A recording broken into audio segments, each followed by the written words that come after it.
पुण्यात्मा दास का उद्देश्य है कि जब तक इनके ज्ञान और नाम साधना को आपके रूबरू ना करूंगा तब तक आप सच्चाई से परिचित कैसे होगे। और जिन महापुरुषों ने मंत्र जाप करे वो भी आपको बताऊंगा कौन कौन से किए। यही सतनाम जो 2 अक्षर का आपको दिया जाता है, ये गुरु नानक देव जी ने जाप किया, यही मलुकदास साहिब जी ने जाप किया, यही श्री धर्मदास साहिब जी ने जाप किया, यही आदरणीय दादू साहिब जी ने जाप किया, यही आदरणीय गरीबदास साहिब जी ने जाप किया, जो परमात्मा ने सीधा आकर उनको नाम दिया। और ये गीसा दास साहिब जी ने जाप किया। ये 2 मंत्र का सतनाम है, जिसमें एक ओम है, एक तत्। आपको पता है जिसने सतनाम प्राप्त है। तो ये मंत्र है मोक्ष के। आदि नाम वो सार नाम है। इन 3 मंत्रों से जाप का आपका मोक्ष होगा। लेकिन इनमें ग्रुप बना दिया 2 अक्षर का, 2 सतनाम हो गया, ओम और एक तत् मिला के। तत् अलग से है वो मंत्र, और सत भी अलग कोड वर्ड है, ये सांकेतिक शब्द है तत् सत। इनमें ओरिजिनल मंत्र कुछ और हैं जो दास बता सकता है।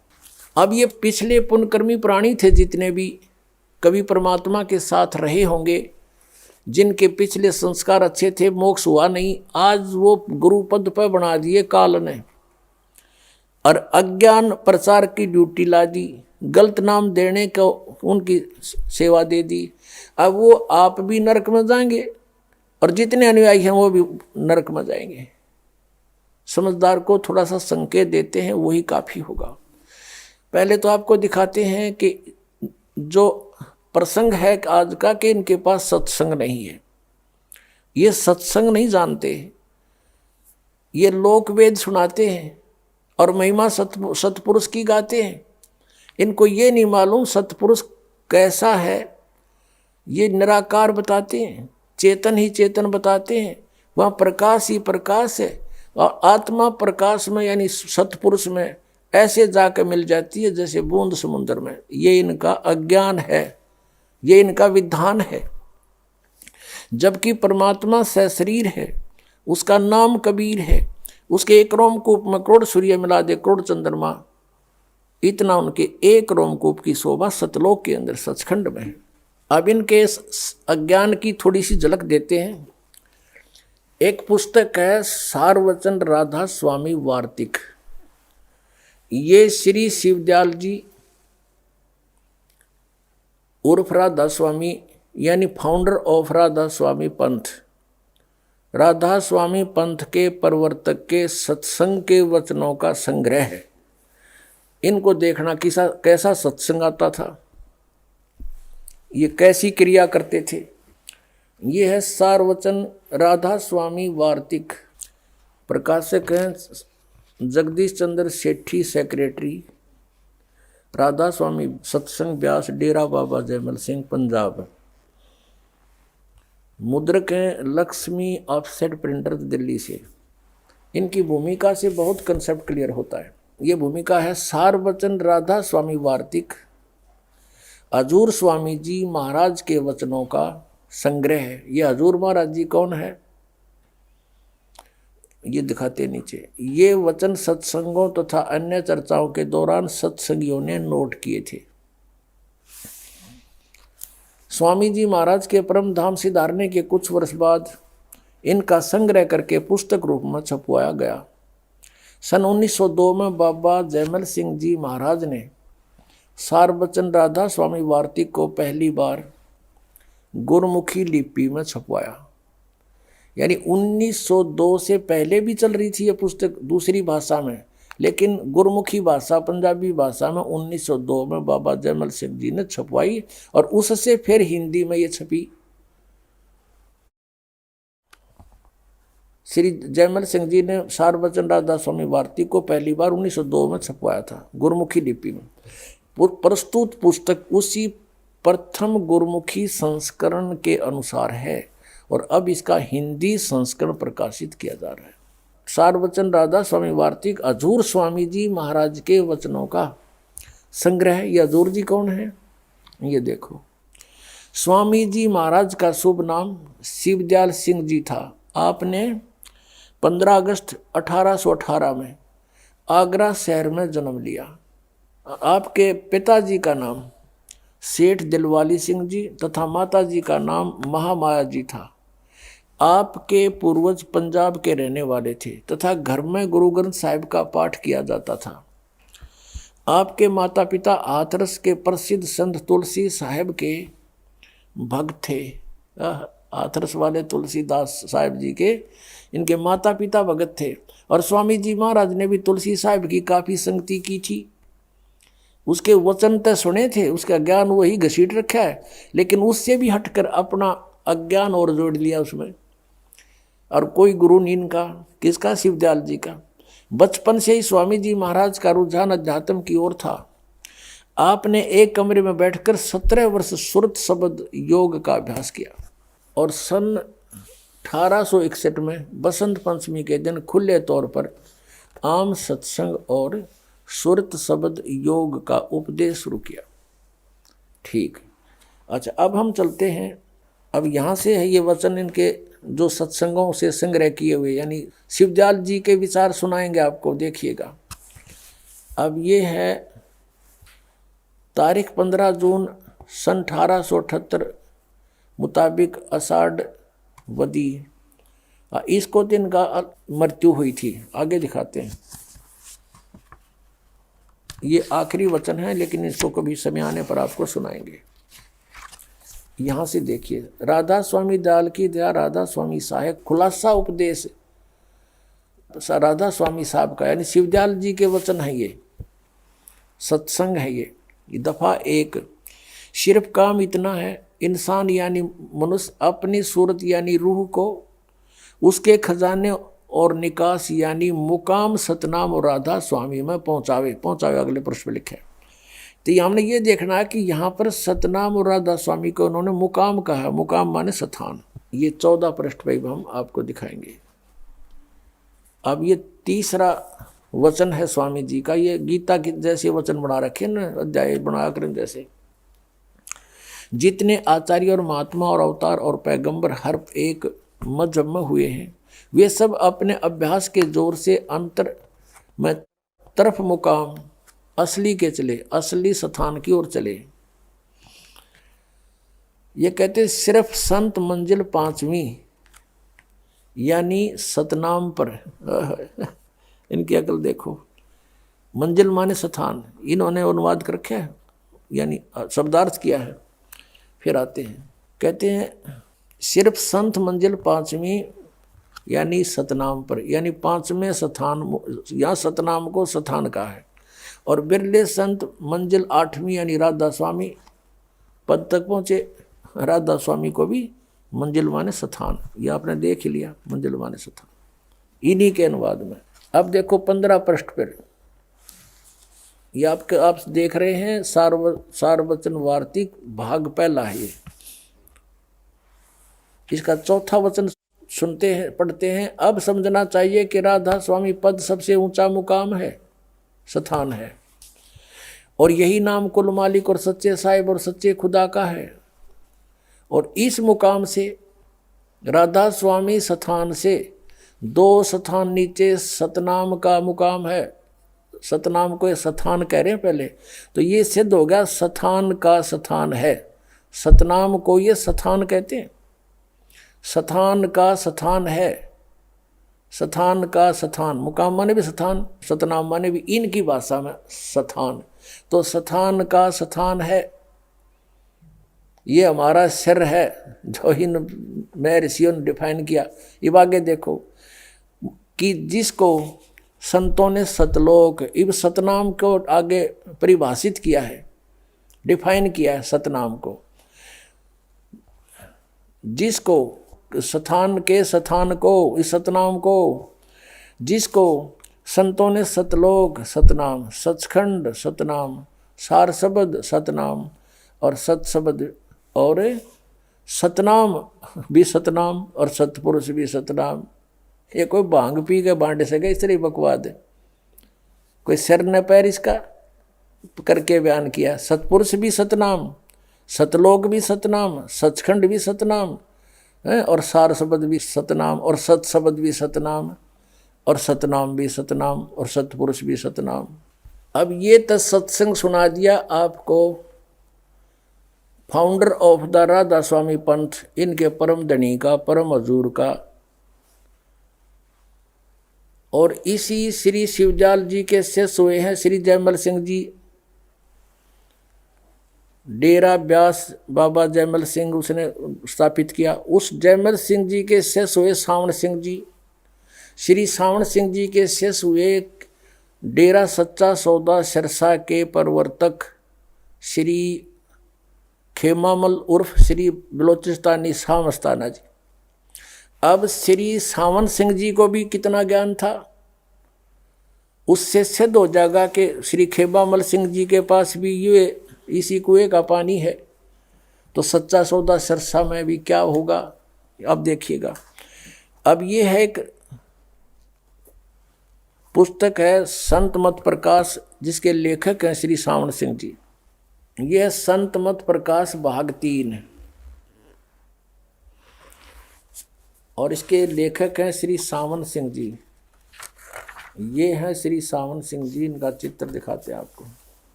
ये है श्री सावन सिंह जी, संत मत प्रकाश भाग 3 हजूर महाराज सावन सिंह जी के सत्संगों का संग्रह। अब देखना ये कहाँ से प्रकाशित है, ये जरूर लेना पड़ेगा। ये देखिएगा, प्रकाशक हैं जगदीश चंद्र सेठी, सेक्रेटरी राधा स्वामी सत्संग ब्यास, डेरा बाबा जयमल सिंह पंजाब। और यो है गोपसंस पेपर्स लिमिटेड, ये मुद्रक है। इसके हम आपको 102 पृष्ठ पर ले चलते हैं। 102 और 107 से पता चल जाएगा। 102 पृष्ठ यहाँ देखना। अब यहाँ सत्संग सुना रहे हैं सावन सिंह जी। सचखंड या सतनाम चौथा लोक है। सचखंड या सतनाम कहो चाहे सचखंड कहो, यो चौथा लोक है सतनाम। अब 107 पृष्ठ पे इसके देखिएगा, 6 और 7 पर नीचे आते हैं। किसी सत्संगी से वार्ता हो रही है स्वामी जी की। सत्संगी ने कहा, हजूर जहाँ राम नाम का जस महिमा होता हो। सावन सिंह जी कहते हैं, कौन से राम का जिक्र करता है तू, कौन से राम का? वही सत्संगी, क्या राम बहुत सारे हैं महाराज जी? सावन सिंह जी कहते हैं 4 राम हैं।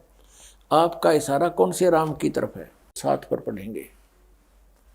वही सत्संगी, हजूर चारों नामों को खोल कर बताइए, चारों राम को खोल कर बताइए महाराज जी। सावन सिंह जी लगे फिर सत्संग सुनाने। एक राम दशरथ घर डोला है, एक राम घट घट में बोला है, एक राम का सकल पसारा, एक राम त्रिभुवन से नारा। ये कबीर जी की वाणी को डिफाइन कर रहे हैं, खोल रहे हैं, अनुवाद कर रहे हैं सावन सिंह जी। पहला राम राजा दशरथ के बेटे जो त्रेता युग में हुए अवतार थे, आए और अपनी ड्यूटी अदा करके चले गए, लेकिन अब हमें नहीं मिल सकते, हमारा काम नहीं कर सकते। दूसरा राम मन है जो घट घट में व्यापक है। तीसरा राम ब्रह्म है जो सारी त्रिलोकी को पैदा करता है, पालता और नाश करता है। चौथा राम सतनाम है, ये असली राम है। वाह रे सावन सिंह। अब यो सतनाम राम हो गया और यो असली राम। वह सतलोक और सचखंड कह था इस संदेह 102 पृष्ठ पे। ये 102 पृष्ठ पे इसी संत मत भाग प्रकाश 3 के भाग 3 के 102 पे कह रहा है कि सचखंड या सतनाम चौथा लोक है। 107 पे कह रहा है यो असली राम है। हमारे देवताओं खूब समारे तुम मारगिरी दुनिया है, काल के मुंह में ठोक दी हे भगवान। अब आपने वचन देख लिए राधा स्वामी पंथ के मुखिया के, और सावन सिंह जी के इसलिए बताने पड़े क्योंकि इससे एक और शाखा निकली है सच्चा सौदा सिरसा की। तो ऐसा ही ज्ञान उनके पास है। थोड़ी सी झलक उनकी भी दिखा दें। अब पुस्तक का नाम है सचखंड की सड़क। इसके नाम ने सुनकर तो आदमी कटका मर जा।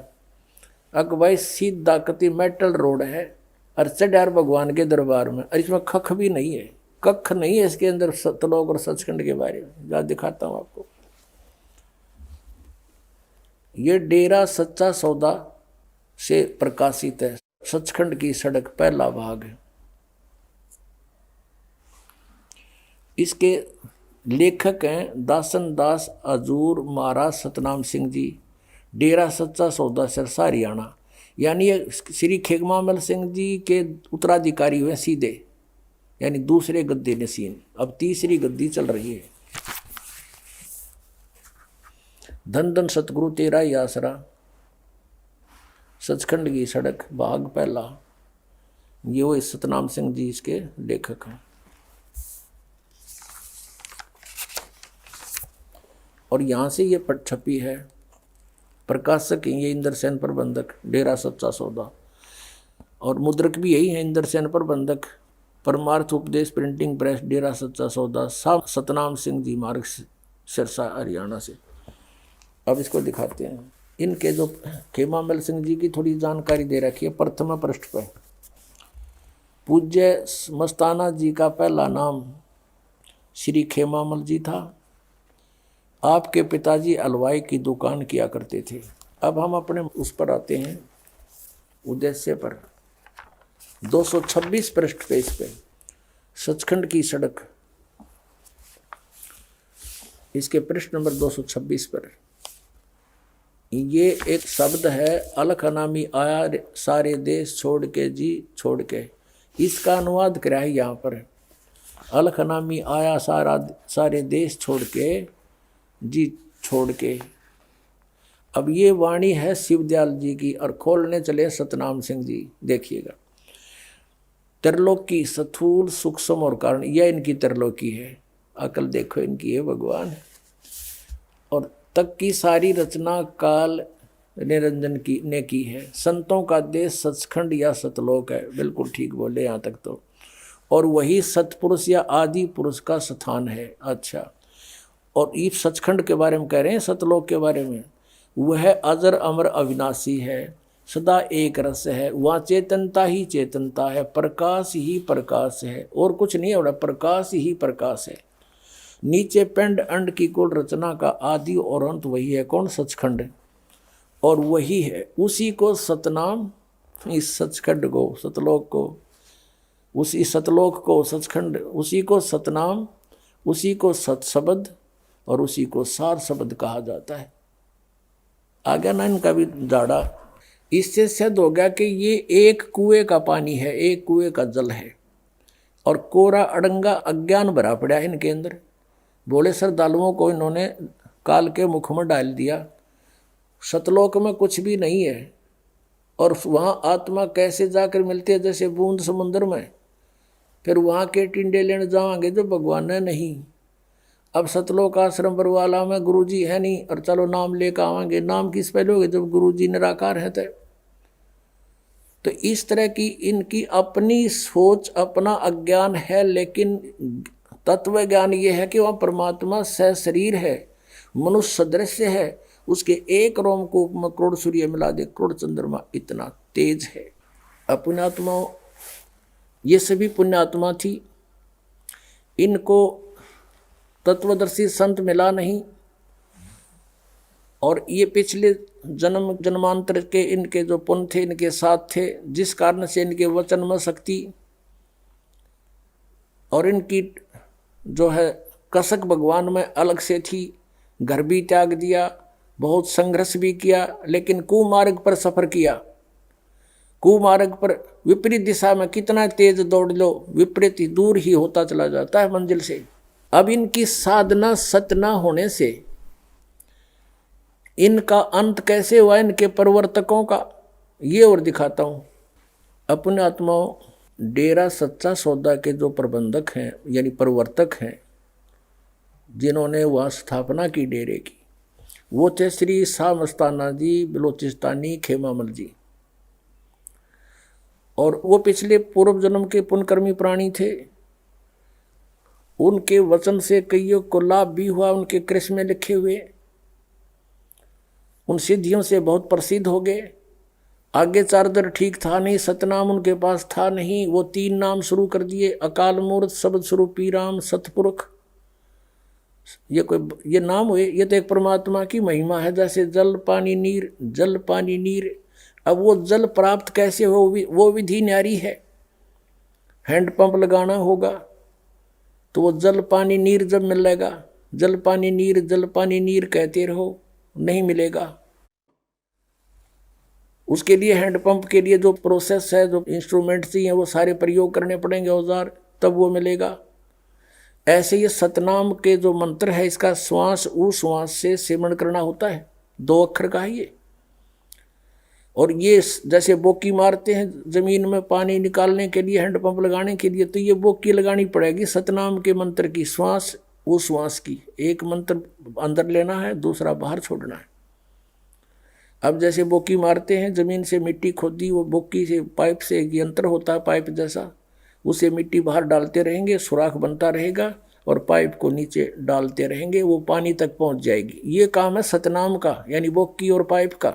जल तक पहुंच गई पाइप, लेकिन जल मिला कैसे, वो फिर हैंडपंप लगाना पड़ता है, उसको भी हिलाना पड़ता है, उसकी भी क्रिया है।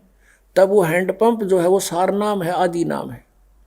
उससे फिर वो जल मिले, जल कहो चाहे नीर कहो चाहे पानी कहो, उसको सतपुरुष कहो, अकाल मूर्त कहो, शब्द स्वरूपी राम कहो, वो इस सतनाम रूपी इस प्रोसेस से मिलेगा। 2 अक्षर का नाम सतपुरुष ये है, ओम और तत् है, ओम तत्सत। 3 पुरुष है, सरपुरुष, अक्षर पुरुष और परम अक्षर पुरुष। परम अक्षर पुरुष सतपुरुष है, पूर्ण परमात्मा है। तो ओम और तत् ये 2 मंत्र मिलके तो सरपुरुष और अक्षर पुरुष की साधना है। और तीसरा मंत्र परमात्मा का सार नाम है, जो सतलोक में स्थायी स्थान देगा, जिससे हैंडपंप समझो सार नाम। तो इसी प्रकार ये तीनों नाम जाप के हैं। आदि नाम भी जाप करने का है और सतनाम के 2 अक्षर का भी नाम जाप करने का है। और ये कहते राधा स्वामी वाले कि वो तो अंदर पार ब्रह्म मिलेंगे मेरे पास से भूत बन के। अब देखो श्री खेमामल सिंह जी की मृत्यु कैसे हुई। ये है सतगुरु के परमार्थी कृष्णों के वृंतांत। ये पुस्तक है, पहला भाग। इसके संग्रह करता है ये वर्तमान में जो गद्दी पर बैठे हैं डेरा सच्चा सौदा सिरसा के श्री गुरमीत सिंह जी, पाय मुद्रक, इंद्रसेन प्रबंधक, परमार्थ उपदेश प्रिंटिंग प्रेस, डेरा सच्चा सौदा, बेगू रोड, सिरसा, हरियाणा, भारत से। अब इसके आपको दिखाते हैं। ये है श्री खेमामल सिंह जी और 31 पृष्ठ पर आप देखो। बेपरवाह जी के एक प्रेमी की कार में बैठकर, बेपरवाह जी यानी इनके जो खेमामल जी को ये शहंशाह बेपरवाह नाम से पुकारते थे। बेपरवाह जी वहाँ के एक प्रेमी की कार में बैठकर पहाड़गंज में एक डॉक्टर की दुकान पर चले गए। आप जी के साथ सिरसा शहर का प्रेमी गोविंद मदान तथा 3-4 और प्रेमी भी थे। नीचे आ जाओ। अब वहाँ उनसे डॉक्टर से बातें करी और वो अपने बताई मैं बीमार हूँ। तो इतने में डॉक्टर ने हुक्म के अनुसार, यानी क्या अभी इंजेक्शन लगेगा, तो इसने खेमामल जी ने कह दिया लगा दे। इतने में डॉक्टर ने हुक्म के अनुसार बेपरवाह जी का इंजेक्शन लगा दिया। उसके साथ ही आप ही वहीं बेंच पर लेट गए। कौन?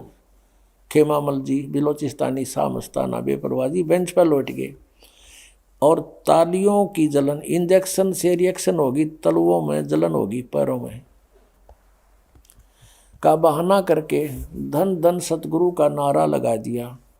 अर्थात 18 अप्रैल 1960 को सुबह 10:15 पर अपना पंच भौतिक शरीर छोड़ दिया। छोड़कर अनामी देश में जा समाये। यह दृश्य देखकर डॉक्टर के पसीने छूट गए। वह भौचक्का रह गया कि अब क्या होगा। बाबा जी के अनुयायी उसे बर्बाद कर देंगे और उस पर कत्ल का इल्ज़ाम लगाकर अदालत में सजा करवाएंगे। पुण्यात्माओं, अब देखो संत और इंजेक्शन तो मरे, रिएक्शन थे, धिक्कार ऐसी भक्ति को है। ये तो पहले तो औरों के दुख दूर करें थे और अपनी जान नहीं बचा पाए। क्योंकि कारण क्या है, ये पुण्यात्मा थी, पूर्व जन्म के इनकी बैटरी चार्ज थी और वह बैटरी होगी डिस्चार्ज। आगे भक्ति ठीक थी नहीं। उसके शेष थे सावण सिंह जी के। सावण सिंह जी ने वही ज्ञान उसका शिवदयाल जी वाला ही था। अब शिवदयाल जी की क्या दुर्गति हुई वह भी दिखाऊंगा। अब ये क्या बताते हैं कि अनामी देश में चले गए। अनामी देश में ये चले जाते हैं तो बूंद समुद्र में मिल गई। फिर ये क्या कहते हैं कि वही शाह मस्ताना खेमामल जी दोबारा गुरमीत सिंह जी के रूप में आ चुके हैं, जन्म ले लिया दोबारा। अरे गीता जी अध्याय नंबर 15 के श्लोक नंबर 1 से 4 में स्पष्ट किया है कि जब तत्वदर्शी संत मिल जाए उसके पश्चात उसके बताए अनुसार साधना करने से परमेश्वर के उस परम पद की खोज करनी चाहिए, जहाँ जाने के बाद साधक फिर लौटकर कभी संसार में नहीं आता, फिर खाक मुक्ति हुई इसकी। अब दिखाते हैं आपको, अगर ये ही दोबारा आ गया तो इसका कारण ये हो सकता है कि इसके कुछ और पुण्य शेष थे और ईब ये गुरमीत सिंह राम रहीम के रूप में उन कति बर्बाद करेगा। राज भोग रहा है, आगे 8-8, 9-9, 10-10 गाड़ियां चलती हैं, आज राजा को सुख नहीं उसको प्राप्त है, तो ये अपने कति कर्म बिगाड़ के अगले जन्म में पता नहीं कौन सी योनि में जाएगा। अगर वही आ गया है तो ये देखिए फिर इसकी मोक्ष के होया, अड़े धक्के खाने हैं फिर। अब ये भी स्पष्टीकरण देते हैं आपको। अब ये वही पुस्तक है पृष्ठ 56 पे, श्री हजूर महाराज जी मौजूदा सरकार के पावन जीवन दर्शन। परम पूज्य श्री हजूर महाराज यानी गुरमीत सिंह जी का जन्म 15 अगस्त 1967 मंगलवार को हुआ, यानी बलोचिस्तानी शाह मस्ताना की मृत्यु के 7 वर्ष बाद।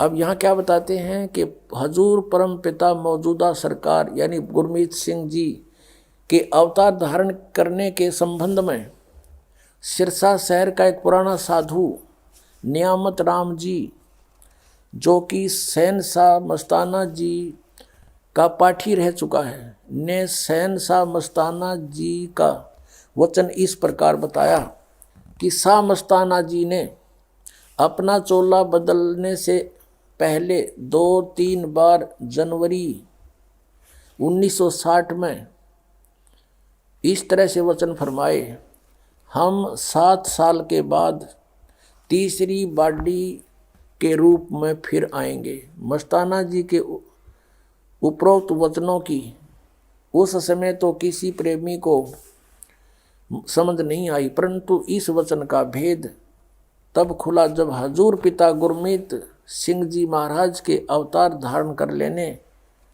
की तिथि 15 अगस्त 1967 की पता चला। ये वचन सन 1960 में फरमाए थे, 1967 में पूरे 7 साल होते हैं। अपने आत्माओं, ये है इनकी कहानी। अब अगर यदि वही आगे हैं तो मोक्ष की तो है इनका। अब ये कहें कि ये तारण खातिर आए हैं, ये तो डबाउन खातिर आ रहे हैं, नाम तीनों गलत। कहेगा पता नहीं, ये तो फिर डबाउन आ गया, इसका मतलब तो ये हुआ। कहने का भाव यह है कि ये पिछले जन्म के पुण्यकर्मी प्राणी हैं, अपना जीवन नष्ट कर रहे हैं और साथ में अनुयायियों को भी बर्बाद कर रहे हैं। दास सिर्फ आपको आगाह कर रहा है, इनका कोई दुश्मन नहीं, मेरे कोई हक लेते नहीं। उद्देश्य यह है कि परमात्मा ने इस दास की सेवा लगा दी, साची कहूँ, सत्य बताऊँ, सत्संग सुनाऊँ। ये सब सत्संग में ही आते हैं। कबीर परमेश्वर स्वयं आए थे। उस समय के सभी ब्राह्मण गुरुओं, ऋषियों और काजी और पंडितों की ऐसी तरह अज्ञान के खाल उतारा करते थे और वही दास की ड्यूटी ला दी। दास तो सच्चाई कहेगा और समाज को यह स्वीकार करनी पड़ेगी। 10 दिन पीछे देख लियो, फिर पछताओगे जितना लेट हो जाओगे। और इन संतों को भी चाहिए ये विचार करें इस बात को, मान बड़ाई में नहीं अपना जीवन बर्बाद करना चाहिए। पीछे गई सो गई, मोक्ष प्राप्ति के लिए जीवन मिला है, उसी के लिए प्रयत्नशील है, फिर सतमार्ग पर क्यों ना चलें? कुमार्ग पर जाने का क्या फायदा? अब आपको दिखाते हैं श्री शिवदयाल जी की केद रुकती हुई। उनका गुरु भी नहीं था कोई, और बिना गुरु के, गुरु बिन माला फेरते, गुरु बिन देते दान, गुरु बिन दोनों निष्फल हैं, चाहे पूछो वेद पुराण। ये जीवन चरित्र है स्वामी जी महाराज यानी शिवदयाल जी का, और इसके लेखक हैं उनके छोटे भाई प्रताप सिंह जी, श्री शिवदयाल जी के छोटे भाई। और ये प्रकाशित हुई है राधा स्वामी ट्रस्ट, स्वामी बाग, आगरा से। उन्हीं के कर कमलों से लिखा हुआ है और इसमें वो भूत बने हुए अपनी शिष्या बुक्की में बोल रहे हैं, देखिएगा। राधा स्वामी दयाल की दया, राधा स्वामी सहाय जीवन चरित्र। स्वामी जी महाराज का, शिवदयाल जी का समझो। लेखक हैं लाला प्रताप सिंह सेठ उर्फ चाचा जी साहब। प्रकाशक हैं राधा स्वामी ट्रस्ट, स्वामी बाग आगरा से। और ये है स्वामी जी के स्वरूप। देखो ये अधूर स्वामी जी शिवदयाल जी का स्वरूप है। और ये कहाँ से प्रकाशित है? राधा स्वामी ट्रस्ट, स्वामी बाग आगरा से छपा है। मुद्रक हैं अर्पण प्रिंटरी, राधा स्वामी चैम्बर, भालेज रोड, आनंद। ये देखो इनके 28 पृष्ठ पर दिखाते हैं। अब इसमें क्या लिखा है इन्होंने 27 पृष्ठ पर? ये यहाँ नीचे, चूंकि आदि पुरुष या मालिक कुल में सर्वशक्ति और ताकत है और कुल का भंडार है और उसकी कुदरत से रचना सब काम चल रहा है, और जो परम संत वहाँ से आते हैं वे भी वही ताकत और समर्थता लेकर आते हैं। तो उनमें और अनामी पुरुष में कुछ भी जरा भी फर्क नहीं होता है। तो तब जब इस संसार में जीव के उपकार के वास्ते अनामी पुरुष या परम संत आनकर प्रकट होते हैं तो उनसे बड़ा संसार में कोई नहीं होता, तो वे किसी को गुरु नहीं बनाते हैं। इसी वजह से ये आपने लिपा पोती करी है शिवदयाल जी के लिए। 28 पर देखो, इसलिए स्वामी जी महाराज का कोई गुरु नहीं था और न किसी से उन्होंने परमार्थ का उपदेश लिया। हर जबकि इनकी जीवन लिखा कि वो हाथरस वालों की बहुत संगत करी, उनके उपदेश सुना करते थे। अब यहाँ उनका गुरु कोई बनाया नहीं, इसलिए लिपापोती की कि परम संत गुरु नहीं बनाते। जबकि पुण्यात्माओं परमेश्वर स्वयं आए थे, कबीर जी पूर्ण ब्रह्म परमात्मा थे, उनको गुरु बनाने की आवश्यकता नहीं थी, लेकिन उन्होंने भी गुरु बनाया। ये प्रमाणित रखने के लिए कि आने वाले समय में ये काल के दूत न्यू क्या करेंगे, कबीर जी ने कौन सा गुरु बनाया था, इसलिए गुरु बनाना अनिवार्य है। परमात्मा कबीर जी कहते हैं, गुरु बिन माला फेरते, गुरु बिन देते दान, गुरु बिन दोनों निष्फल हैं, चाहे पूछो वेद पुराण। रामकृष्ण से कौन बुढ़ा उन्हों भी गुरु कीन, और 3 लोग के वे धनी गुरु आगे आधीन। कोई भी संत है उसको गुरु बनाना ही अनिवार्य है, इसलिए परमात्मा ने भी गुरु बना रही है। चौधरी पाक गया गुरु कोई बनाया नहीं, फिर देख दुर्गति क्या होती है। मालिक का जो वचन है वो खाली नहीं होता। गुरु बिन माला फेरते, गुरु बिन देते दान, दोनों निष्फल है, चाहे पूछो वेद पुराण। ये निष्फल हुआ शिवदयाल जी का जीवन, ये भूत बन गए। ये देखो यही वही पुस्तक है स्वामी जी महाराज का जीवन चरित्र, और इसके 78 पृष्ठ से हम पढ़ेंगे। 71 वचन इसके अंदर। ये भी कति गीता के ऐसे श्लोक है इनके 150 वर्ष से चल रहे हैं। अब बुक्की जी, एक बुक्की नाम की लड़की थी, शिब्बो की बहन थी। उसने शिवदयाल जी का नाम लिया इस शिब्बो के बाद में। बुक्की जी जो कि शिब्बो जी की छोटी बहन थी, थोड़ा सा हाल लिखा जाता है, वह शिब्बो जी के कुछ अरसे बाद स्वामी जी महाराज के चरणों में आई थी। जब उन्होंने कुछ दिन सत्संग किया और वचन स्वामी जी महाराज के सुने और वे वचन हृदय में समा गए, तब इनके प्रेम की हालत अजीब थी कि जब स्वामी जी महाराज वचन या अर्थ पोथियों का करते थे,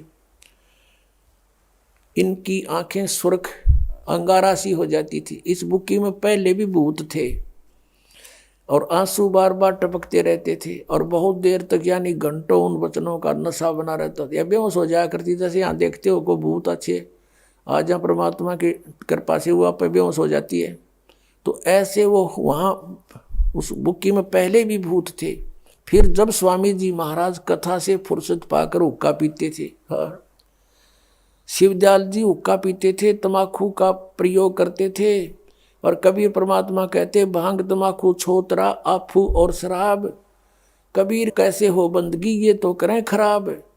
तो हुक्का भी पीते थे, नाम भी गलत जाप करते थे, ये प्रेत बने। देखो आगे स्वामी जी महाराज कथा से फुर्सत पाकर हुक्का पीते थे या अभ्यास का रस लेते थे, यानी हठ योग करते थे। जब कथा कहने बैठते तो बुक्की जी महाराज के चरणों के अंगूठा मुंह में रखे हुए घंटों चरणामृत का रस लेती रहती थी।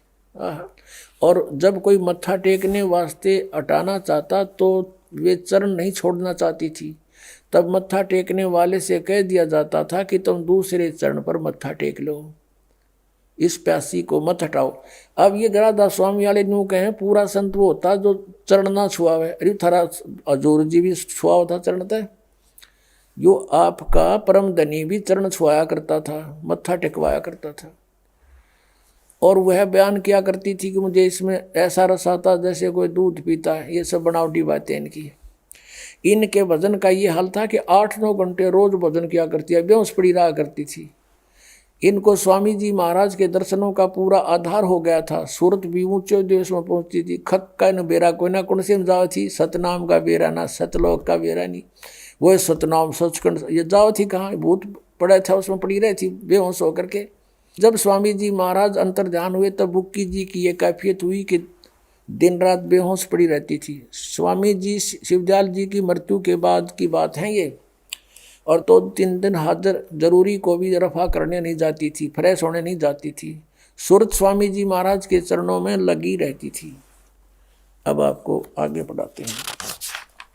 करीब 1.5 महीने के ये हाल रहा। सबको खौफ हुआ शायद इनकी देह छूट जावे। तब स्वामी जी महाराज ने इनको दर्शन दिए। वो देही तुड़वा का आ गया, तब सिलावे भुन बन गए और आ गया फिर दोबारा भूत बन गए और बुक्की में प्रवेश हो गया। और फरमाया कि जिस तरह तू सेवा पेशतर किया करती है उसी तरह करो। फिर उसी रोज से बुक्की जी भोग भी तैयार करती।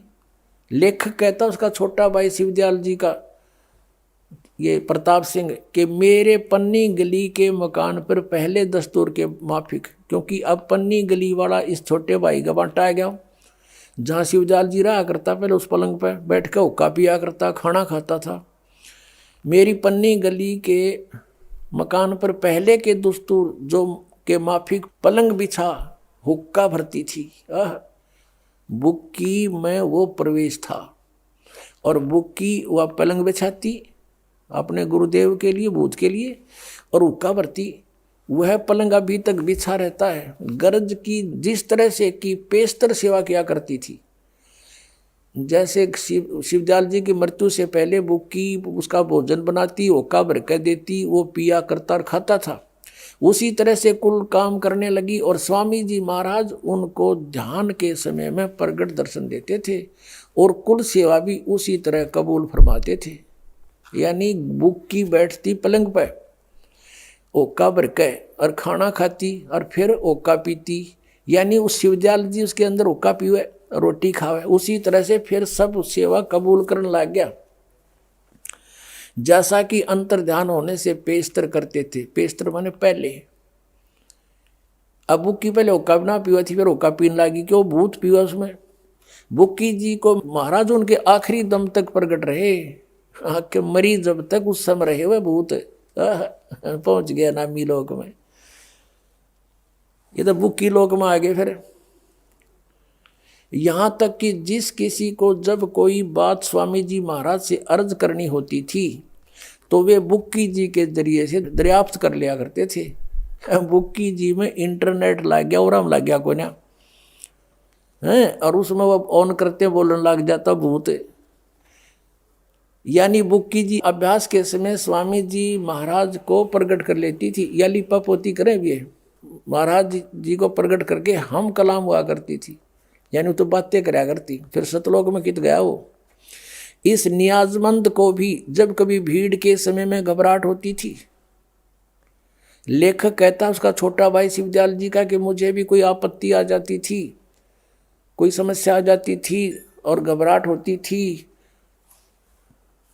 तो किसी तरह से अकल काम नहीं देती थी, तब बुक्की जी के जरिए से स्वामी जी महाराज का हुक्म लिया करता था। इंटरनेट खोल लिया करता, बुक्की में लाग रहा था वो उड़ा हाथ जोड़ कर कहता और भूत उसमें बोल रहे था बुक्की में। उसके माध्यम से उसके जरिए से हुक्म लिया करता था और जैसा हुक्म होता था उसी के मुआफिक बंदा कारबंद होता। इसी तरह से राय साहब ने जो सालिग्राम जी था भी मौज की थी कि बुक्की के जरिए से 2-4 बार हुक्म हासिल किए थे। अपनात्मा परमात्मा कहा करते थे, साच कहूँ तो जग मारे पर झूठ कही ना जाई हो और साच न जग माने नीन झूठों जगपति आई हो। अब इन्होंने कितना देश बिगाड़ दिया बताओ, करोड़ों की संख्या में। इनको कख का पता नहीं, स्वयं भूत बन रहा, हेड ऑफ द डिपार्टमेंट इनका। अन्य की क्या दशा होगी। अब उसी से एक पंथ निकला है मथुरा में, जय गुरुदेव नाम रख लिया। वैसे वो कहते हैं, जो तुलसीदास साहिब जी बैठे हैं उस पर गद्दी पर, वो कहते हैं ये जय गुरुदेव तो परमात्मा का नाम है, लेकिन उसी उनके अनुयायियों ने उसको जय गुरुदेव नाम से प्रसिद्ध कर दिया और उसने वो स्वीकार कर लिया। यानी जय गुरुदेव मथुरा के अंदर पंथ चल रहा है और सन 1954 से ये महात्मा संत सत्संग कर रहा है। 1954 से, जब दास केवल 3 वर्ष की आयु का था। क्योंकि ये पुण्यकर्मी प्राणी है, पूर्व जन्म के ऋषि महर्षि थे ये, इनके अंदर पिछले संस्कार अभी प्रबल थे। भक्ति के लिए इधर उधर भटके राधा स्वामी उस शिवजाल के चक्कर में ये भी फंस गए। अब पूर्व जन्म के संस्कारों को, शुभ संस्कारों के कारण इनकी दिव्य दृष्टि भी काम करती थी। इन्होंने कई भविष्यवाणी भी की है। आज से सन 1971 में इन्होंने एक भविष्यवाणी की है। किसने? श्री तुलसीदास साहेब मथुरा वाले जय गुरुदेव पंथ के प्रवर्तक ने। वो आपको उन्हीं की पुस्तक से पढ़कर सुनाते हैं, फिर आप बुद्धिमान हो देखना वो किसके ऊपर खरी उतर रही है। एक पुस्तक है जय गुरुदेव की अमरवाणी भाग 2। जय गुरुदेव की अमरवाणी भाग 2, और ये कहाँ से छपी है? ये है शाकाहारी सदाचारी बाल संघ के से संकलित। प्रकाशक है दिव्या शर्मा, 88 साकेत कॉलोनी मथुरा से। मुद्रक है अर्जेंट प्रिंटर्स, पुराना बस स्टैंड मथुरा से। और ये है वो महात्मा, महान आत्मा। अब इनके ये हाथ भी गले पड़े हैं इस अतिथि में, आगे काफी एज्ड हो गए। अब ये परम संत तुलसीदास जी महाराज। अब ये श्रद्धालु तन्य हो गए, विश्व को शांति अब इन्हीं से मिलेगी। और ये क्या कहते हैं, ये इन्होंने ये ना समझा। अब इसके पृष्ठ नंबर आपको 50 पे दिखाते हैं, ये देखिएगा। ये है पृष्ठ नंबर 50। सहकारी पत्रिका 7 सितंबर 1971 में स्टेटमेंट दी है इन्होंने। 7 सितंबर 1971 में इनकी स्टेटमेंट प्रकाशित हुई है। क्या? किसकी? तुलसी साहिब जी की, तुलसीदास जी की। और ये इसमें बॉक्स के अंदर है, हम यहाँ से लेते हैं। वह अवतार जिसकी लोग प्रतीक्षा कर रहे हैं 20 वर्ष का हो चुका है। 7 सितंबर 1951 को वो 20 वर्ष का हो चुका है। इस दास रामपाल दास की डेट ऑफ बर्थ है 8 सितंबर 1951। 7 सितंबर को दास पूरा 20 वर्ष का हो चुका है और 8 सितंबर को 21वां वर्ष शुरू हो जाता है। 7 सितंबर 1971 को वो 20 वर्ष का हो चुका है। यदि उसका पता बता दूं, फिर पढ़ो। वह अवतार जिसकी लोग प्रतीक्षा कर रहे हैं 20 वर्ष का हो चुका है। यदि उसका पता बता दूं तो लोग पीछे पड़ जाएंगे। अभी ऊपर से आदेश बताने का नहीं हो रहा है। मैं समय का इंतज़ार कर रहा हूँ और सभी महात्माओं ने समय का इंतज़ार किया है। समय आते ही सबको सब कुछ मालूम हो जाएगा। अब पुण्यात्माओं, ये पुण्यकर्मी प्राणी था और सन 1954 से लेकर आज तक देखो कितने वर्ष हो गए इसको, लगभग 67 वर्ष हो गए। और आज से इसने 40 वर्ष पहले ये भविष्यवाणी करी थी कि वो 20 वर्ष का हो चुका है, वो अवतार, और ये कहें इससे शांति मिलेगी किससे? यो श्री तुलसीदास जी से। और ये कहता है और संत है कोई, वो अवतार है, वो प्रगट हो चुका है और उसके 20 वर्ष की आयु वाली है। अब 59 पृष्ठ पर इसी के, इस पत्रिका के 59 पृष्ठ पर दिखाते हैं आपको, 59 पर इन्होंने क्या भविष्यवाणी की है ये देखिएगा। ये वही जय गुरुदेव की अमर वाणी है और इसकी हम 59 पृष्ठ पर पढ़ेंगे। 59 यहाँ से शुरू करते हैं। परिवर्तन का कारण भारतवर्ष बनेगा। भारतवर्ष में को विश्व में परिवर्तन का कारण अब बनना होगा। त्रेता में विश्व युद्ध का कारण भारतवर्ष था और द्वापर में भी विश्व युद्ध का कारण भारतवर्ष था, और इस समय भी भारतवर्ष को ही कारण बनना होगा। मुस्लिम राष्ट्रों में भारी कलह होगी, सभी मुसलमान आपस में लड़कर समाप्त हो जाएंगे, अधिकांश छोटे छोटे देश टूटकर बड़े राष्ट्रों में मिल जाएंगे। भारतवर्ष इन सब का अगुवा होगा। चीन के समस्त वैज्ञानिक प्रगति को चूर्ण करके चीन को नष्ट कर दिया जाएगा। चीन में बचे खुचे लोगों की सहायता भारत करेगा। इसी बीच तिब्बत भारत को मिल जाएगा। यदि सभी राष्ट्र आपस में मिलकर भारतवर्ष पर आक्रमण करें तो भी इसे कोई जीत नहीं सकता है। भारत में नए सिरे से संगठन होगा। यदि विश्व के सभी राष्ट्र जी जान से यह प्रयास करें कि सुरक्षा परिषद अमेरिका से हटकर भारतवर्ष में न जाने पावे तो यह कदापि नहीं होगा। सुरक्षा परिषद भविष्य में भारत में चली आएगी। महापुरुष का जन्म भारत के एक छोटे से गांव में हो चुका है, जिसके विषय में 7 सितंबर 1971 को ये स्वामी तुलसीदास जी कह रहे हैं वो 20 वर्ष का हो चुका है उसका जन्म। अब बताया है, अब ये है सहकारी पत्रिका 28 अगस्त 1971 को इसने स्टेटमेंट दी, इसमें नाम नहीं बताया। फिर 7 सितंबर को क्लियर कर दिया कि आज वो 20 वर्ष का हो चुका है। इसमें लिखा कि महापुरुष का जन्म भारतवर्ष के एक छोटे से गांव में हो चुका है और वह व्यक्ति मानव इतिहास का सबसे महत्वपूर्ण व्यक्ति बनेगा। उसे जनता का इतना बड़ा समर्थन प्राप्त होगा कि आज तक किसी को नहीं मिला है। वह महापुरुष नए सिरे से विधान बनाएगा और वह विश्व के संपूर्ण देशों पर लागू होगा। उसका एक झंडा होगा और एक भाषा होगी। अपने आत्माओं, कबीर परमेश्वर आए थे क्योंकि वो परमात्मा है, उनकी जानकारी, क्योंकि वे स्वयं परमेश्वर हैं और परमेश्वर की महिमा को परमेश्वर ही जान सकता है, इसलिए उन्होंने अपनी महिमा आपा आकर बताई कि हम ही अलख अला हैं, कुतुब गोस और पीर, गरीबदास खालिक धनी हमरा नाम कबीर।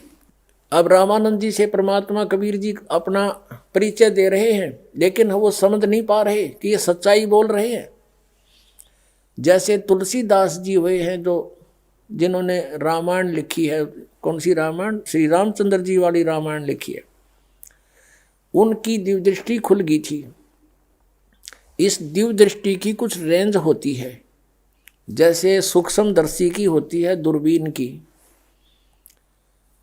उसकी अपनी अपनी रेंज होती है, कहाँ तक देख सकती है। तो ऐसे उस तुलसीदास जी ने लाखों वर्ष पहले की घटना घटी हुई श्री रामचंद्र जी और रावण के बारे में वो एज इट इज अपनी भाषा में, अपने लैंग्वेज में, चौपाइयों में, दोहों में लिख दी। इसी प्रकार आदरणीय गरीबदास साहिब जी ने परमात्मा से परिचित होकर के परमेश्वर ने उनका ज्ञान योग दिव्य दृष्टि खोल दी थी। उसके बाद गरीबदास जी ने परमेश्वर के पहले और आगे के सब घटनाओं का, दृष्टांतों का विवरण अपनी लैंग्वेज में, अपनी वाणी में लिखा है, तुलसीदास जी की तरह। तो यहाँ कहा कि ए स्वामी सृष्टा में, कबीर साहब जी परमेश्वर जी बता रहे हैं, ए स्वामी सृष्टा में सृष्टि हमारे तीर, दास गरीब अधर बसु अवगत सत कबीर। मैं ऊपर रहता हूँ श्लोक में, शरीर हूं और वहां से चलकर आया हूं। परमात्मा जन्म नहीं लेते। कोई ये कहे कि हमारे गुरुजी भी चलकर आए, ये तो जन्म लेकर आए माता से। वो परमात्मा स्वयं चलकर आए हैं और उन्होंने अपनी महिमा आप पे बतानी पड़ी। आप पे आरती आप पे साजे, आप पे किंगर आप पे बाजे, आप पे ताल झांझ झनकारा, आप नचे आप देखनारा। पुण्यात्माओं, परमात्मा ने 600 वर्ष पहले कबीर सागर में जो लिपि बचा, उनकी अमर वाणी श्री धर्मदास जी ने लिखी है, उसमें कहा कि 12वां पंथ कबीर पंथ होगा और उसमें हम ही चलकर आएंगे और सब पंथ यानी गरीबदास जी के रूप में नहीं, गरीबदास जी वाले पंथ में आगे चलकर हम ही आएंगे और सभी पंथों को मिटाकर एक पंथ लाएंगे। 600 वर्ष पहले, 650 वर्ष पहले परमात्मा ने कहा था जब वो आए कि धर्मदास पूरे विश्व पर एक ज्ञान रहेगा और एक ही भगवान रहेगा, मेरी महिमा पूरे विश्व में होगी और उस समय पूरे विश्व में शांति होगी, भगवान से डरने वाले व्यक्ति हो जाएंगे या माया की दौड़ खत्म हो जाएगी।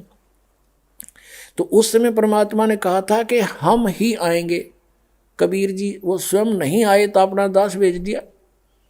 तो जिसके विषय में श्री ये तुलसीदास साहेब जी, ये मथुरा वाले प्रबंधक यानी संत भविष्यवाणी कर रहे हैं, वो ये दास है।